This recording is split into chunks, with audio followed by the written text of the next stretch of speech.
ke-150, The Silent Killer. Terus Beb, walaupun dari luaran aku kalem, aku juga was-was di dalam pondok itu. Presurenya. Keluh Dijah lagi, wajahnya melas. Loh Jah, aku kira kamu ini udah anteng-antengan.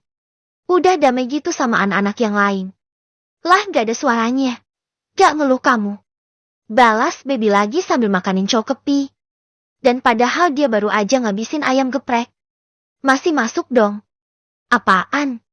Aku santri pulang pergi, Jeti masuk ke taklim terus pulang lagi. Mana ada yang ngajak aku ngobrol. Palingan Ningrum tuh. Di pondok ngajakin aku ngomong. Yang lain mah diam. Walau gak ada yang ngelabrak atau gimana. Tapi aku dicuekin. Gak diajak ngobrol blas. Aku baru tahu. Gus Hanan tahu. Aku pernah cerita sama dia. Dan dia jadi kepikiran. Terus dia bilangnya. Ya gak usah dipikir. Toh nanti mereka semua lulus. Dan aku yang terakhir di sini. Karena endingnya aku disuruh ngajarkan. Bener itu. Terus gimana? Tanya Baby lagi. Kalau begitu kan, ya selesai masalahnya. Lah, masalahnya. Yang nyuekin aku ustadzahnya juga. Lah terus kepriben coba Beb? Tanya Dijah pasrah lagi. Angel iki. Angel. Baby geleng-geleng. Kamu gak mau kuliah aja apa Jah? Kan lebih tentram. Gak ada yang ngebucinin Gus Hanan. Dan kamu mau jadi istrinya dia juga gak akan jadi masalah. Lah gak diizinin juga sama Mas Hanan kok. Jadinya di pondok itu banyak simpatisan Ning Melati. Mereka waktu dengar Ning Melati mau pulang aja langsung seneng semua. Dan berharap Ning Melati masuk ke sini lagi. Sambil ngelirik ke aku. Apa coba maksudnya? Terus gimana Jah? Ya kamu ngomong Hanan lah. Aku mana bisa ngapa-ngapain. Tapi, setahu aku sih, gak akan ada yang si Ning Melati ngajar di sini juga. Khususnya Ningrum. Katanya jadi kacau pondok karena dia. Dek, aku ini rasanya. Mau jadi anak pondok yang dulu aja. Jadi istri itu.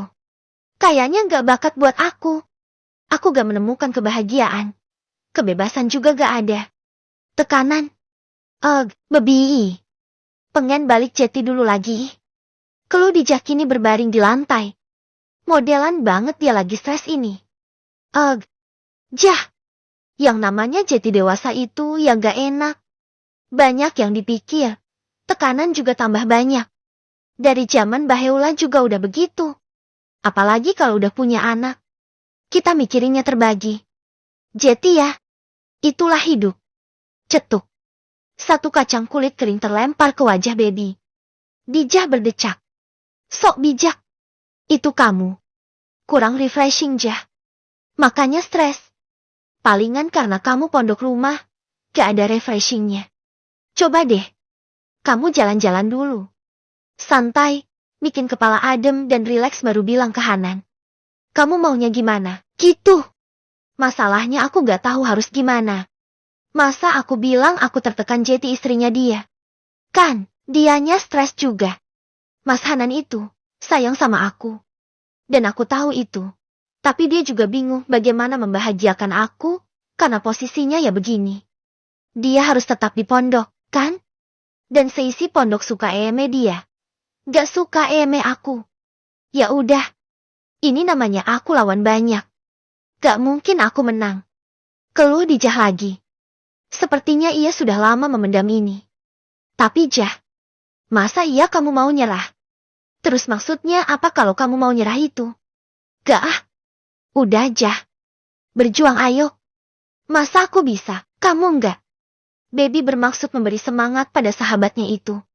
Lah kamu. Mending, yang naksir Ustadz Hamad gak hardcore dan jumlahnya dikit. Gak kayak aku. Situ amnesia. Lupa apa sampai suamiku dibuat linglung gara-gara ada yang suka. Iya ya. Lupa, hehehe. Tapi aku stres Beb. Keluh Dijah lagi gelinding-gelinding di lantai. Ya gimana Jah? Itulah hidup. Katanya, ada sebuah quotes dari seorang ulama hebat. Dunia ini tempatnya berjuang, jadi harus capek. Kalau nggak mau capek, Ya tunggu nanti pas udah mati. Baru itu istirahat. Jadi selama kita nafas, kita masih hidup, akan capek, akan berjuang, makanya diperjuangkan di jalan agama. Beh, keren banget gak sih itu? Puji baby yang kagum dengan dirinya sendiri. Mendadak bijak. Palingan kamu habis dinasehatin sama Ustadz Hamad. Kok tumben ngerti begituan? Emang, hahaha. Aku ngeluh capek waktu ngerjain mahakarya paku itu. Tiap hari, tiap malam aku ngerengek. Mes, capek. Dan setiap kali aku ngeluh gitu, dia akan coba itu, apa gak ngeletek di kepala aja? Weh kekeke.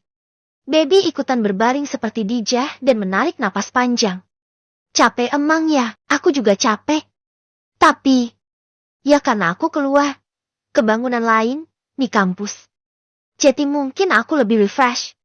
Ya, palingan para cowok itu nggak bisa mikir. Kok bisa jadi istri doang stres? Di dalam rumah, terus banyak tekanan itu udah cukup bikin aku malas makan, malas minum dan malas ngapa-ngapain. Aku hampir di tahap, udahlah. Kini baby duduk. Ia mendengar penjelasan dijah barusan. Jeti kaget. Istighfar jah. Jangan aneh-aneh mikirnya. Jangan dipendem. Dibicarain aja. Nasihat baby. Walau dia agak gesrek. Dia tahu posisi dijah. Rasanya sudah malas hidup. Dan bingung mau ngapa-ngapain. Seperti diri ini terpendam dalam gelapnya tekanan. Dan mau tenggelam aja. Makanya aku cerita ke kamu, Beb. Mes suamimu jah. Bilang ke dia. Biar dia juga cari cara. Jangan diemin aja. Aku coba. Jangan anggap kamu bisa selesaikan ini semua. Dengan biarin itu semua di dalam pikiran kamu. Jawabannya enggak. Karena depresi itu the silent killer. Jangan biarin. Keluarin jah. Nangis ya nangis so. Gak apa.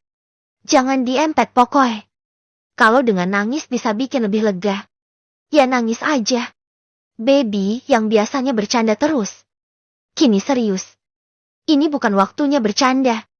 Kalau ia yang normal pasti akan cari momen biar bisa ngerekam si dijah yang nangis. Buat mempermalukan dia. Tapi ini urusan yang dianggap baby serius. Ia benar-benar khawatir. Mas, apa boleh? Setelah ini aku ambil libur dulu mondoknya.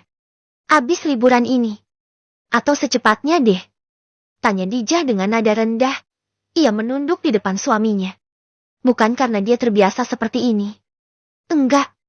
Suaminya gak segitunya menuntut dia untuk menunduk kepadanya. Tapi karena dijah khawatir Hanan melihat wajahnya yang sudah tak karuan itu. Hanan baru selesai makan. Persis saat setelah suapan terakhir dilek. Dia berbicara. Kenapa? Kenapa minta libur? Maksudnya cuti gitu? Ada ya anak mondok cuti? Tanya Hanan terkekeh. Baru saat dijah mendongak dan menatap sang suami, Hanan berhenti tertawa. Dia baru sadar kalau ini serius. Kamu kenapa? Kenapa mukanya begitu banget sih? Aku butuh break, Mas. Rasanya aku tenggelam dalam kekhawatiran aku. Banyak istighfar.